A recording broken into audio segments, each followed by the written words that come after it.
오늘 함께 읽은 호세아서의 말씀으로 버린 지식, 버림받은 삶이라는 제목의 말씀 전해드리겠습니다. 사람들은 살아가면서 망했다라는 말을 좀 쉽게 하는 것 같습니다. 중고등학생들의 시험 기간인데요.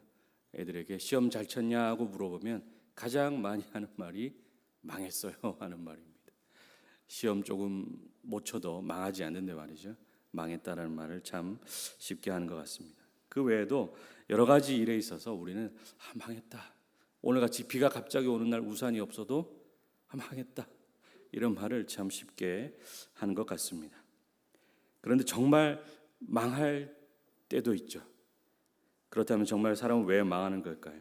개인의 삶이 엉망이 되거나 한 나라가 무너지는 이유는 무엇이겠습니까?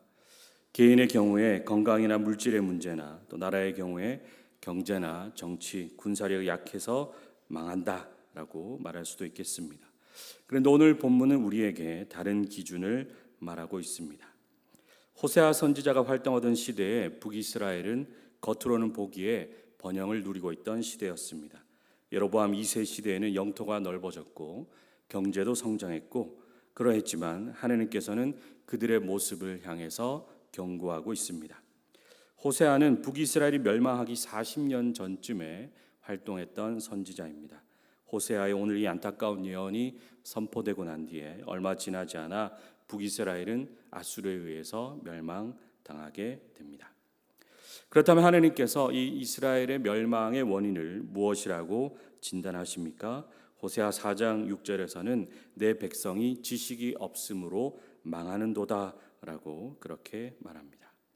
그래서 여기서 중요한 것은 단순히 지식이 부족했다는 것이 아닙니다. 이어지는 6절의 말씀에서는 내가 지식을 버렸으니 나도 너를 버려 내 제사장이 되지 못하게 할 것이요 라고 말씀하십니다. 여러분, 북이스라엘은 하나님을 알기에 그런 기회가 없었던 민족이 아닙니다. 하나님의 율법을 가지고 있었고 제사장도 있었고 선지자도 있었던 그런 민족입니다. 그러나 그들은 하나님을 아는 지식을 스스로 버렸습니다. 말씀보다 우상을 선택했고 순종보다는 자기의 욕심을 따랐습니다. 오늘 본문은 한 나라가 왜 망했는지를 넘어서 한 사람의 삶과 공동체가 왜 무너지는지를 보여주는 하나님의 진단입니다. 그리고 진단은 오늘 우리에게도 동일하게 적용됩니다. 오늘 말씀을 통해서 망한 삶이 아니라 하나님 안에서 날마다 평안 가운데 든든히 세워져가는 우리가 되기 원합니다. 첫 번째로 하나님을 더욱 알고자 힘쓰는 우리가 되어야 하겠습니다. 21세기를 들어서면서 지식의 홍수의 시대다라는 말을 많이 했습니다. 인터넷이 보급되면서 사람들은 많은 정보에 쉽게 다가갈 수 있었습니다. 요즘은 어떠합니까? 요즘은 AI가 발전하면서 이제 단순히 검색만 하는 것이 아니라 수많은 정보들, 아주 전문가 수준의 정보도 쉽게 접근하고 그것을 활용할 수 있는 시대가 되었습니다.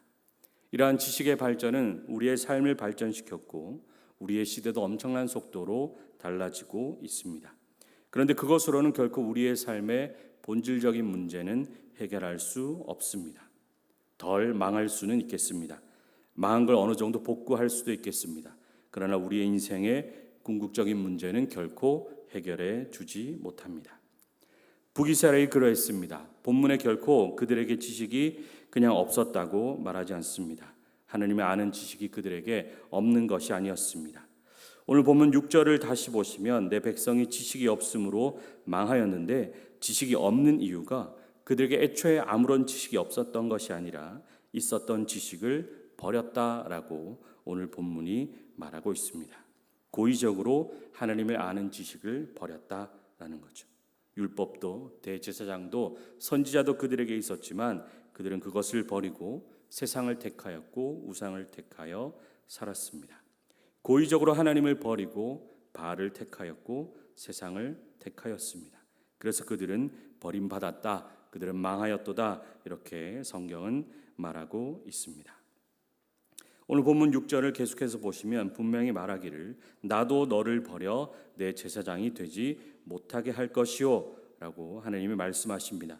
그리고 나도 내 자녀들을 잊어버리리라 까지 하나님이 경고하십니다. 그들은 하나님을 알고자 하지 않았고 결국 하나님도 그들에게서 등을 돌리셨습니다. 호세아에서 말하는 지식, 특히 4장 6절에서 말하는 이스라엘이 버린 이 지식이라는 단어는 단순히 무언가를 아는 것, 어떠한 정보를 암기하는 것에 그치지 않습니다. 이 지식이라는 단어를 원어로 살펴보면 단순히 아는 차원을 넘어서 하나님과의 깊은 관계에서 오는 지식을 말하고 있습니다. 즉 하나님을 사랑하고 하나님을 찾고 간구하며 하나님을 신뢰하고 순종하는 데서 오는 그런 관계적인 지식을 말하고 있습니다. 성경 말씀을 통해 율법을 통해 하나님의 성품을 알고 그 성품에 맞게 살아가며 그 성품을 담고자 노력하는 그러한 지식을 말하고 있습니다. 이스라엘에게 그런 모습이 없었다라는 것이죠. 하나님과 더 가까이 지내고 하나님과 더 깊은 관계로 지내야 하는 이스라엘입니다. 하지만 그들은 애써 그것을 고의적으로 멀리하였고 우상과 세상을 더 가까이 한 모습을 보여주었습니다. 그래서 그들은 버림받았습니다. 그들은 그냥 망한 것이 아니라 하나님께 버림받았기 때문에 망하게 되었습니다. 우리의 삶은 어떠합니까? 하나님을 전혀 알지 못해서 하나님과 사귀지 못하는 사람도 이 세상에 있습니다. 그런데 우리는 하나님을 알고 성경을 알고 있습니다. 혹시 하나님 알지 못하는 사람처럼 우리가 살아가고 있는 것은 아닌지 돌아보아야 하겠습니다. 그래서 우리는 하나님을 더욱 알고자 힘쓰는 자들이 되어야 하겠습니다. 말씀을 통해서 하나님의 성품을 알아가고 그 성품을 닮아가기에 힘쓰는 우리가 되어야 하겠습니다. 단순히 성경 구절을 많이 암기하고 알고 있어서 지식적으로 하나님을 아는 것이 아니라 말씀 속에서 역사하시는 하나님을 발견하고 그 하나님의 마음을 더 닮아가는 우리가 되어야 하겠습니다. 그렇게 하나님과 함께 우리가 말씀을 알며 살아가는 것이 우리에게 복된 삶이 되겠습니다. 두 번째로 하나님을 알게 되면 죄를 멀리하게 됩니다. 하지만 이스라엘은 그러하지 못했습니다. 하나님을 아는 지식을 버렸기 때문에 죄를 발견하지 못하였고 죄에 더 가까운 삶을 살아가게 되었습니다. 사람은 누구나 좋은 것과 나쁜 것을 알게 되면 좋은 것을 택하는 것이 본성입니다. 애써 나쁜 것을 택하여 사는 사람은 잘 없을 것입니다. 하지만 이스라엘은 그러지 못했습니다. 오늘 보면 7절과 8절을 보면 알면서도 좋지 못한 것을 택한 제사장을 책망하고 있습니다. 제사장은 누구보다 말씀을 아는 자들이고 하나님에 대해 아는 자들입니다. 그들에게는 백성의 죄를 건징하고 그들을 옳은 길로 인도할 의무가 있었습니다. 그런데 이 제사장들은 오히려 하나님을 멀리하였고 죄를 용인하고 내버려두는 심각한 죄를 범했습니다. 7절을 보시면 그들은 번성할수록 내게 범죄하니 내가 그들의 영화를 변하여 욕이 되게 하리라 이렇게 말씀하십니다. 왜 그런가 하니 8절을 보시면 그들이 내 백성의 속죄 제물을 먹는다라고 그렇게 말하고 있습니다. 제사장들이 죄를 막지 않았습니다. 왜 그렇게 했습니까? 백성의 죄를 많이 짓고 그들에게 제물을 가져오면 가져올수록 제사장의 몫은 더 많이 늘어나기 때문입니다. 죄가 결국 그들의 수입이 된 것입니다. 번성할수록 더 범죄하였습니다. 백성의 속죄 제물을 먹고 그들의 배를 불리고자 했던 제사장의 모습을 호세아가 꼬집고 있습니다. 죄를 마음에 두었고 죄를 미워하지 않았고 죄를 오히려 이용하는 제사장의 모습을 볼 수 있습니다. 알면서도 옳은 길을 택하지 않은 그러한 죄된 모습입니다. 그런데 이러한 제사장의 선택은 제사장의 문제로만 끝나지 않습니다. 하나님은 이러한 선택의 문제를 모든 자들에게로 확장하십니다. 9절을 보시면 장차는 백성이나 제사장이나 동일함이라 이렇게 말씀하십니다. 누구나 다 이러한 죄에 빠질 수 있고 그러한 죄에 빠지는 모든 자들을 하나님께서 그들의 행실대로 벌하며 그들의 행위대로 갚으리라 이렇게 말씀하십니다. 오늘 우리에게 하나님이 말씀하시기를 잘 선택해야 한다고 말씀하십니다. 우리는 어떤 선택을 해야 가장 좋은 선택을 하는 것이겠습니까? 말씀을 기준으로 하나님의 뜻을 택하는 우리가 되어야 하겠습니다. 오늘날 우리에게 이것이 옳다고 말하는 수많은 정보가 있습니다. 세상의 수많은 지식들과 정보들이 서로 옳은 길이라 주장하며 우리를 유혹하고 있습니다. 그 가운데서 우리는 오직 하나님을 기준으로 선택하는 자들이 되어야 하겠습니다. 그래야 우리는 죄를 멀리하고 하나님을 더 가까이 하는 삶을 살아갈 수가 있겠습니다. 여러분, 죄가 본질적으로 무엇이겠습니까?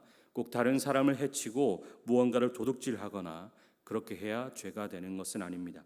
십계명을 생각해 보시면 하나님 외에 다른 것을 하나님의 자리에 두는 모든 것이 죄인 것을 우리는 알 수 있습니다. 하나님 외에 다른 신을 섬기는 것, 우상을 새겨 만들고 그것에 절하는 것, 하나님의 이름을 입으로 말하면서도 삶은 전혀 그것과 맞지 않는 하나님의 이름을 망령되게 일컫는 것이 죄입니다.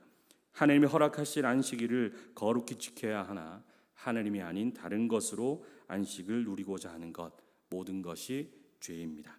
그래서 우리에게 죄라는 것은 하나님을 멀리하고 다른 것을 가까이 하는 모든 것이 죄라고 할 수가 있겠습니다.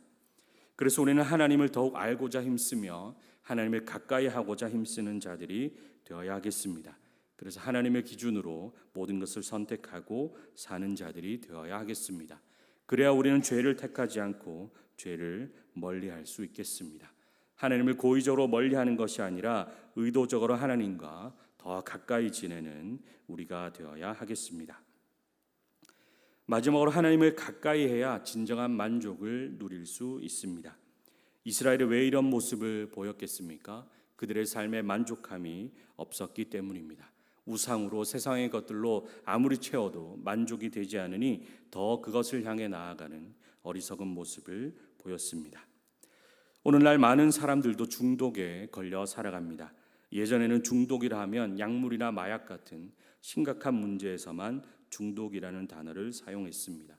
그러나 요즘은 중독이라는 단어가 일상에 많이 젖어든 것 같습니다. 스마트폰이 대표적인 중독이라 할 수 있겠죠. 소비 중독에 빠진 사람도 있고 일과 성과 중독에 빠진 사람도 있습니다. 자기 개발의 중독에 빠진 사람도 있고 또 정보의 중독에 빠진 사람도 있습니다. 시대가 발전하고 사람들의 삶이 풍요로워질수록 이런 중독의 문제는 더 심각해져 가는 것 같습니다. 그렇다면 이렇게 중독에 빠지는 이유는 만족하지 못하는 삶이라고 단호히 말씀드릴 수가 있겠습니다. 인간은 제 아무리 무언가를 채워도 만족되지 않는 존재입니다. 인간의 마음은 좁은데 그 마음을 채울 수 없는 것이 우리의 연약한 한계입니다. 인간의 창조 목적과 설계를 생각해 보면 인간이 채워지지 않는 존재라는 것을 알 수 있습니다. 사람은 오직 하나님만으로 만족되는 존재이며 하나님만으로 채울 수 있는 존재로 창조되었습니다. 하나님이 그렇게 창조하셨기 때문에 인간 스스로 그 무엇을 채운다 한들 인간의 마음은 절대 만족에 도달할 수가 없는 것입니다. 어거스틴은 그의 고백록에서 인간에 대해서 이렇게 말했습니다. 주님은 우리를 지으실 때에 주님을 바라보며 살아가도록 지으신 까닭에 우리의 마음은 주님 안에서 안식할 때까지는 쉴 수가 없습니다. 이렇게 말했습니다. 하나님께서 그렇게 지으셨기 때문에 하나님 안에서가 아니면 안식할 수가 없다고 그렇게 말합니다. 또 프랑스의 철학자이자 수학자인 파스칼은 그의 저서 팡세에서 이렇게 말했습니다. 인간의 마음 속에는 하나님이 만드신 빈 공간이 있으며 이는 오직 창조주 하나님에 의해서만 채워질 수 있다. 하나님이 만드신 빈 공간이기 때문에 하나님이 아닌 다른 것으로는 결코 채워질 수가 없는 것이죠. 그래서 인간은 세상에 어떤 것을 채워도 만족할 수 없는 존재로 살아가고 있습니다. 이스라엘은 이것을 깨닫지 못했고 계속해서 우상과 헛된 방법을 쫓아 자신들의 만족을 채우고자 했습니다. 이방 나라들을 본받아 자신들의 나라를 강하게 세우고자 했습니다. 하나님의 방법이 아닌 인간의 방법으로 자신들의 안위를 지키고자 했습니다. 그들을 향해서 하나님이 뭐라고 말씀하십니까? 10절을 보시면 그들이 먹어도 배부르지 아니하며 음행하여도 수요가 늘지 못한다. 그렇게 말씀하십니다. 제 아무리 무언가를 해보아도 아무런 소득도 이익도 효력도 없다고 말씀하십니다. 하나님이 아니면 그 어떤 것을 취하여도 아무런 소용도 없다고 하나님은 말씀하십니다. 더군다나 10절 끝을 보시면 이는 여호와를 버리고 따르지 아니하였음이니라 라고 말씀하십니다. 여호와를 따르지 않고 세상의 것을 쫓아서 그 어떤 방법을 취하여도 아무것도 이득이 없었다라고 성경은 경고하고 있습니다. 그래서 우리는 하나님을 더 가까이 하는 자가 되어야 하겠습니다. 하나님을 날마다 더 가까이 하며 하나님이 주시는 참된 위로와 안식을 누리는 우리가 되어야 하겠습니다. 하나님이 주시는 것으로 만족을 누리며 살아가는 우리가 되어야 하겠습니다. 하나님이 공급하시는 것으로 모든 것을 채움받는 우리가 되어야 하겠습니다. 그렇게 살아갈 때에 우리는 망하지 않고 하나님이 세워주시는 든든한 삶을 살아갈 수가 있는 것입니다. 말씀을 정리합니다. 오늘 하나님께서는 북이스라엘이 왜 망했는지를 분명하게 말씀하셨습니다. 그들은 가난해서 망한 것이 아니었습니다. 군사가 약해서도 아니었습니다. 경제가 무너져서도 아니었습니다. 하나님을 아는 지식을 버렸기 때문에 버림받은 삶이 되었습니다. 그리고 그 결과는 여러 가지 모습으로 나타났습니다. 하나님을 아는 지식을 버리니 하나님과의 관계가 무너졌습니다. 하나님을 떠나 다른 것을 선택하니 그 모든 것이 죄가 되었습니다. 하나님 대신 세상의 것으로 채우려 하니 아무리 가져도 만족할 수 없는 상태가 되었습니다. 이러한 모습이 북이스라엘만의 이야기는 아닙니다. 오늘 우리도 수많은 선택 앞에서 살아갑니다. 하나님보다 세상의 지혜를 선택할 수 있고 하나님보다 사람들의 인정을 더 구할 수도 있습니다. 하나님보다 돈과 성공과 즐거움으로 자신을 채우려 할 수도 있습니다. 그러나 하나님은 오늘도 우리에게 말씀하시기를 나를 알기에 힘쓰고 나를 택하고 나를 가까이 하라고 그렇게 말씀하십니다. 그럴 때 우리의 삶은 망한 삶이 아니라 하나님이 주시는 복으로 세워져가는 그 삶이 될 수 있겠습니다. 오늘 새벽 본문인 시편 112편에서는 복 있는 사람에 대해서 말했습니다. 오늘 새벽 예배를 나오셨거나 아침 묵상을 하신 분은 잘 아시겠지만 복 있는 사람은 하나님을 즐거워하며 기뻐하며 그 말씀을 따르는 자가 복 있는 사람이라 오늘 시편에서 말씀했습니다. 그러한 사람은 어려운 가운데서 흔들리지 않고 오직 하나님을 찾는 자라고 말합니다. 그런 사람은 그의 후손이 땅에서 강성하고 부와 재물이 그의 집에 있고 공의가 영구히 선다고 말씀하셨습니다. 복 있는 자의 삶, 망하지 않고 살아가는 자의 삶은 결국 하나님을 즐거워하고 기뻐하며 하나님을 가까이 하고 그 말씀을 따라 사는 삶이 복된 삶이라고 말할 수 있겠습니다. 그 삶이 망하지 않는 삶인 것입니다. 세상은 쉽게 망했다 말합니다. 조금만 잘못되어도 망했다 말합니다. 우리는 그와 달리 조금 어렵고 힘겨워도 때로는 큰 고통이 다가와도 망했다라는 말보다 복이다라는 말을 외칠 수 있는 우리가 되어야 하겠습니다. 하나님이 함께 하시고 하나님 우리를 도와주시면 우리는 그 어떤 상황에서도 하나님이 주시는 가장 선한 것을 누릴 수가 있습니다. 어떠한 상황에서도 하나님을 붙든다면 우리는 망한 삶이 아니라 복된 삶을 살아갈 수 있겠습니다. 오히려 이전보다 더 좋은 것으로 채우시는 하나님을 우리가 경험할 수 있습니다. 그래서 우리는 늘 망했다가 아니라 복이다를 입에 살고 사는 우리가 되어야 하겠습니다. 하나님을 아는 자 결코 망하지 않습니다. 오히려 복을 누립니다. 하나님을 알기를 힘쓰고 하나님을 찾고 하나님을 가까이 하는 자, 하나님이 주시는 복을 날마다 누리는 삶을 살아갈 수가 있겠습니다. 버린 지식으로 인해 버림받은 삶이 아니라 하나님을 찾는 지식을 통해서 하나님께서 세워주시는 그 삶을 살아갈 수가 있겠습니다.